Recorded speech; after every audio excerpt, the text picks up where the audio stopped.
yirundoḷi ruṉaiyaṛi vuṛuttiḍaḥ yirundaṉai madandoṟum vidhavidha vuruvā yirundoḷi ruṉaiyaṛi hilareṉi laṉṉō riraviyi ṇaṛivaṛu kuruḍarē yāvā yirundoḷi riraṇḍaṟa veṉaduḻat hilareṉi maruṇamā mallayyenum maniyye.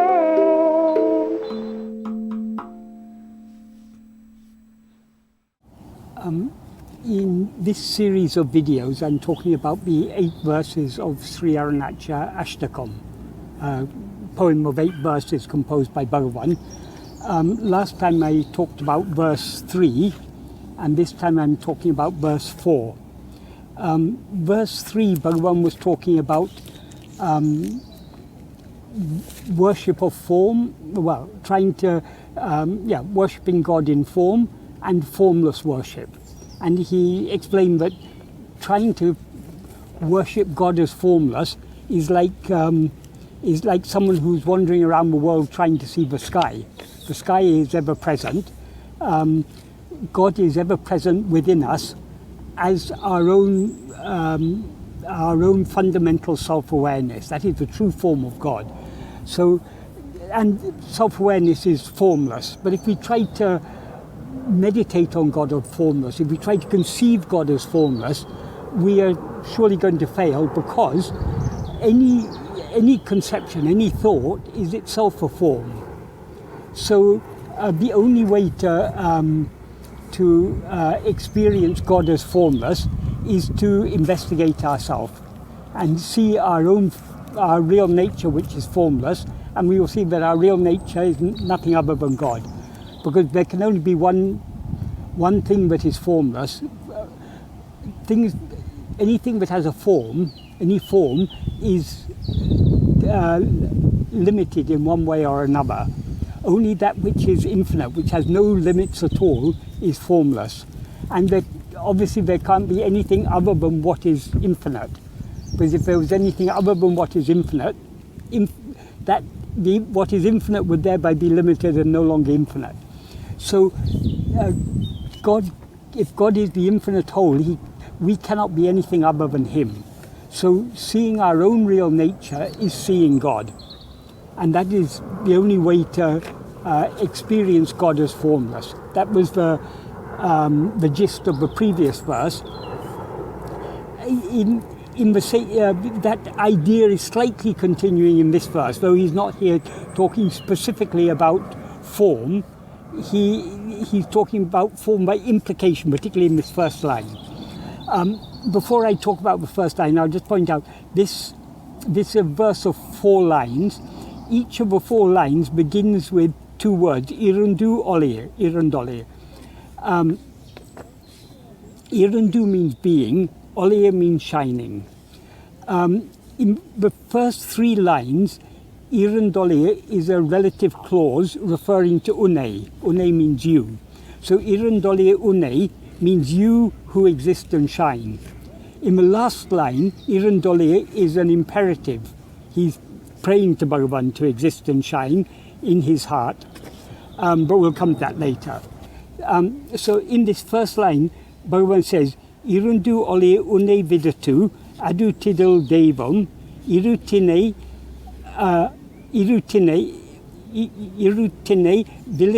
viḷakkeḍut lēkā. That means seeking God, leaving you, who exist and shine, is just seeking darkness by taking a lamp. That is, he's giving an analogy here. Seeking, irundoḷi uṇai, you who exist and shine, imply you who exist and shine within the heart as pure awareness, within one's own heart as pure awareness. Instead of turning within to merge in that pure awareness, looking outwards for God is just like looking for darkness, taking a lamp. So long as we've got a lamp in our hand, the darkness will vanish. So the light of awareness well, I mean, here Bhagavan is comparing God to darkness. The real nature of God obviously isn't darkness, but if we see God as something other than ourselves, we try to see God as something other than ourselves, Bhagavan said that's like trying to see darkness taking a lamp. Because we are the light of awareness. Our real nature is the pure awareness that illumines the awareness called mind, which is what sees all other things. So trying to see God as something other than oneself is just like taking a lamp trying to see darkness. We can never see God as he actually is so long as we think of him as anything other than ourselves. Just like we can never see darkness so long as we're using a lamp to try and see it. This is similar to the analogy he gave in the previous verse, where he talked about someone who tries to, if one thinks of your form as formless, one is like someone who wanders about the world in order to see the sky. In order to see the sky, we just have to stay as we are, because the sky is ever present. Wandering around trying to see the sky and trying to see God, trying to see God as formless is just like trying to wandering around the world trying to see the sky. In order to experience the formless nature of God, we have to look at ourselves, because we alone have a formless reality, and God is nothing other than ourselves, than our pure formless self-awareness. So here he says, trying to see, in both these verses, he's talking about, he's looking for God outside ourselves. God is nothing other than our own real nature. God is what we actually are. So looking for God as if he's something other than ourselves will always fail. Just like we won't get any closer to the sky, no matter how much we may wander around the world. And in the same way, we cannot see darkness by taking a lamp. So Bhagavan is expressing the futility of trying to see God as something other than ourselves, and the futility of trying to see God as formless instead of just seeing ourselves, and thereby experience the true formless nature of God. In the second line of this verse, he says, irundoḷi uṇai, again he begins with the same three words, you who exist and shine. Irundoḷi uṇai, vuṛuttiḍaṯ keṉḍṟē, iruṇaiyaṟi, madandoṟum, vidhavidha vuruvā. That means the first clause, irundoḷi uṇai vuṛuttiḍaṭ keṉḍṟē, means only to raise or to spread awareness of yourself, who exist and shine. You exist, and then the main clause is yirundaṉai madandoṟum vidhavidha vuruvā. That means you exist in each matter. Matter means a spiritual philosophy, a religion, or a system of belief. You exist in each matter as various forms. That is, God exists. God is in different religions, different systems of belief. God is conceived in so many different forms. He exists in those forms only to make his real nature known. Only to raise awareness or spread awareness of himself, who exists and shines. That is, he exists and shines as the sole reality. He exists and shines in our heart as pure awareness. So it's only to draw our attention back to this pure awareness that he exists outwardly in all these forms. If we worship these forms, our mind will slowly be purified by the devotion, and ultimately we will want to give ourselves entirely to God. And the only way to give ourselves entirely to God is to turn our attention within and thereby merge in him, because he is our own reality. He is the pure awareness that is always shining in our heart as I. So the Bhagavan is saying, why God? What is the purpose of all religions? But conceive God as different forms, different names. It's only to ultimately draw our attention back towards ourself, because he exists and shines as ourself, the sole reality. Then in the third line, he says, irundoḷi unnai aruhila ennil.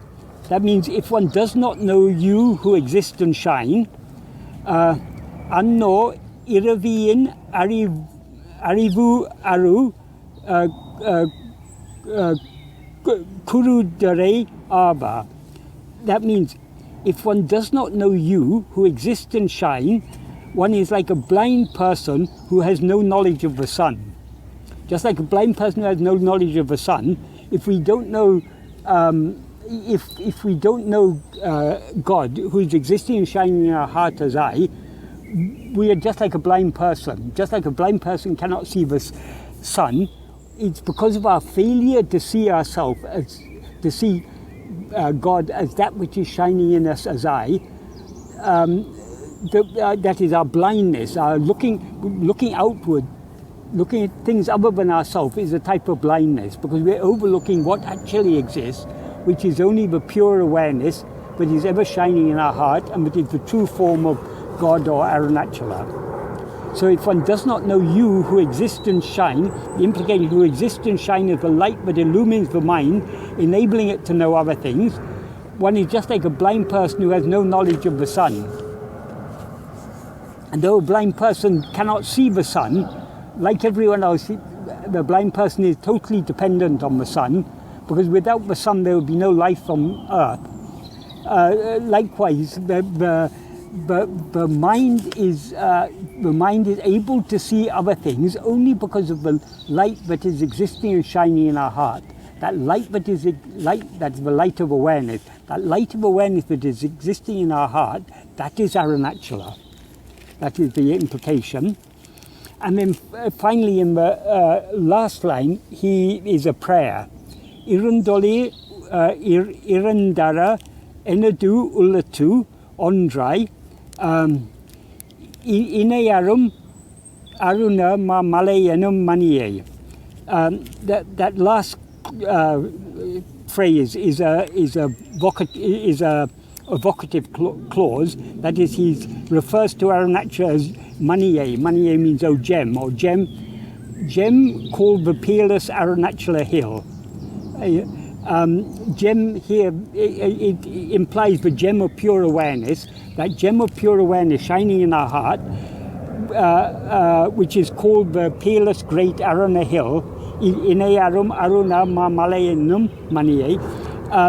Then the prayer is in the first clause of the line.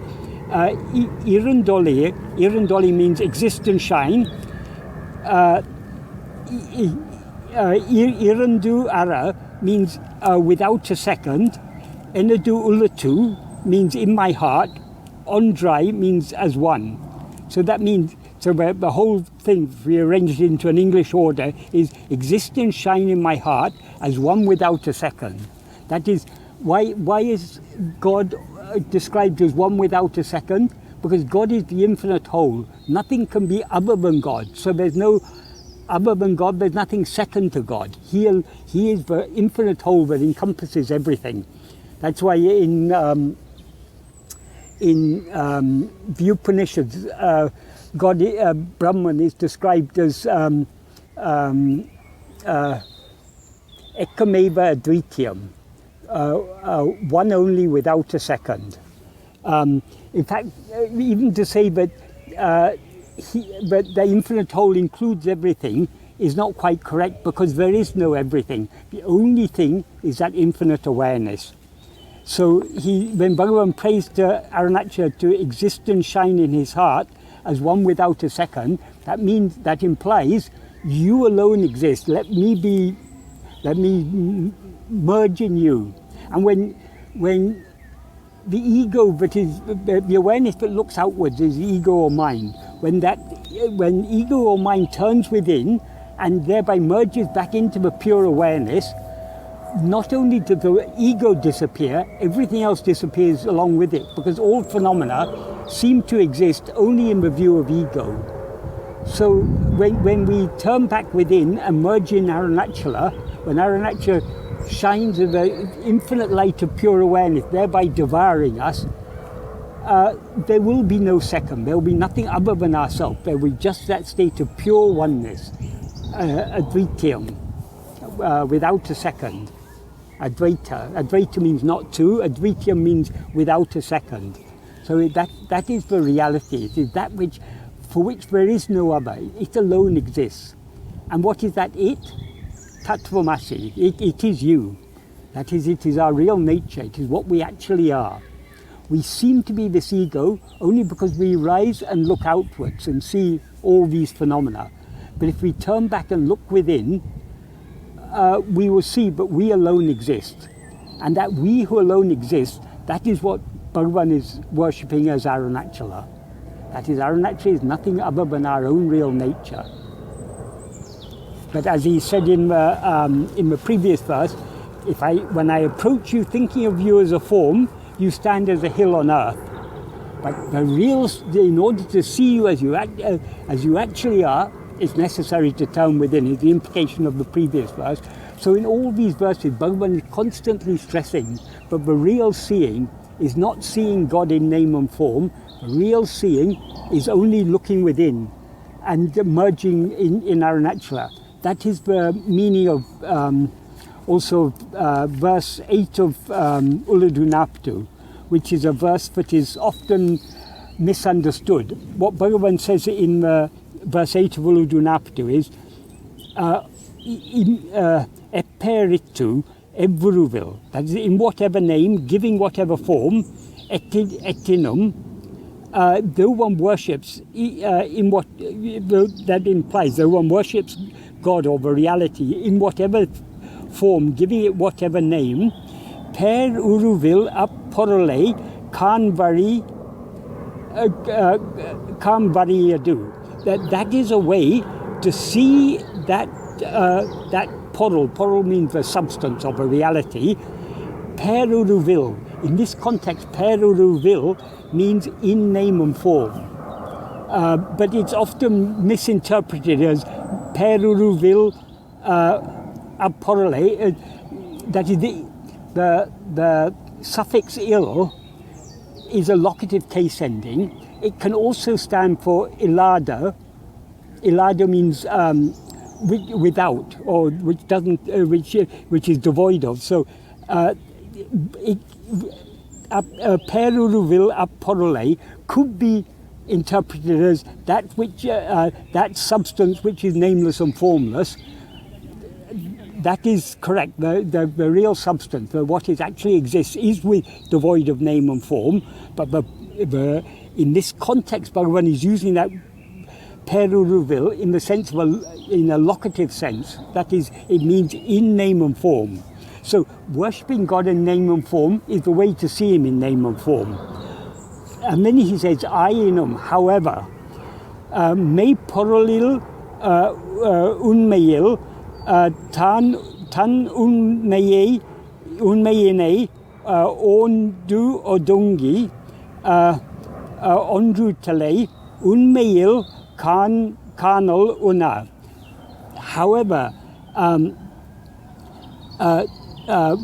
merging, that is, knowing and merging, knowing one's own form, and thereby subsiding and merging in the true. I'll say that again.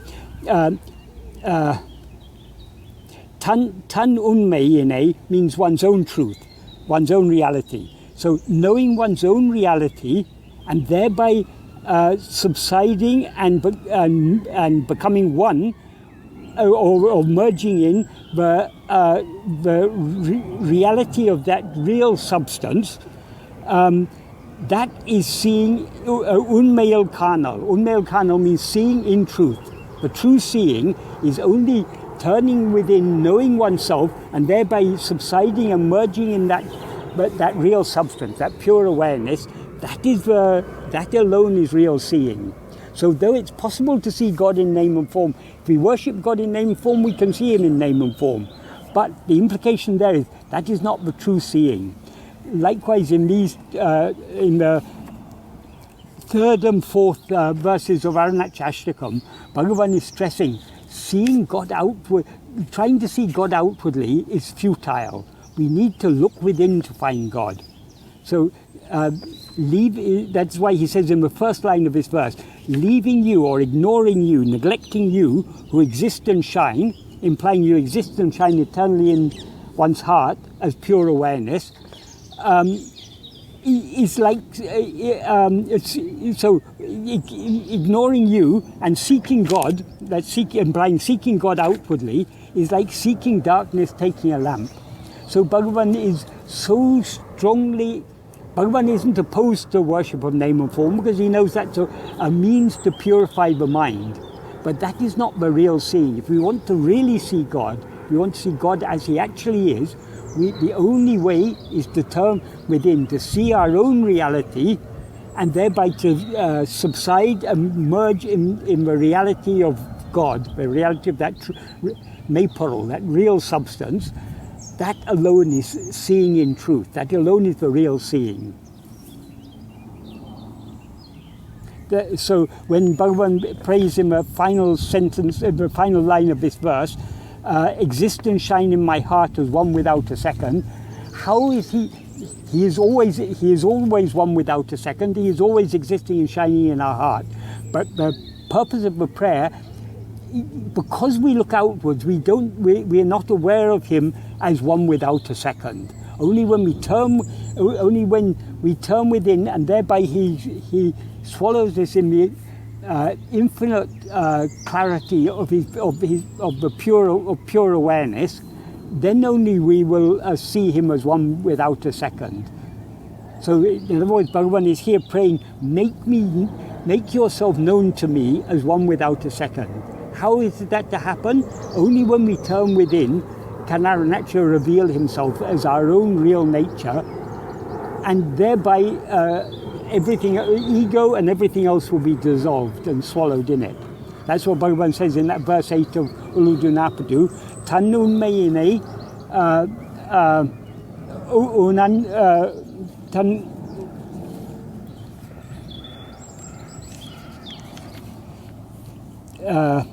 ruṉaiviḍut ondu, knowing one's own truth. Odungi ondruṭiḍai. Odungi means subsiding. Ondruṭiḍai means becoming one or merging in the truth of that real substance. So only when we see what we ourselves actually are, will we subside and dissolve in that, in that which is alone real, which is our truth and the truth of that reality are one and the same truth, one and the same substance. So that alone is true seeing.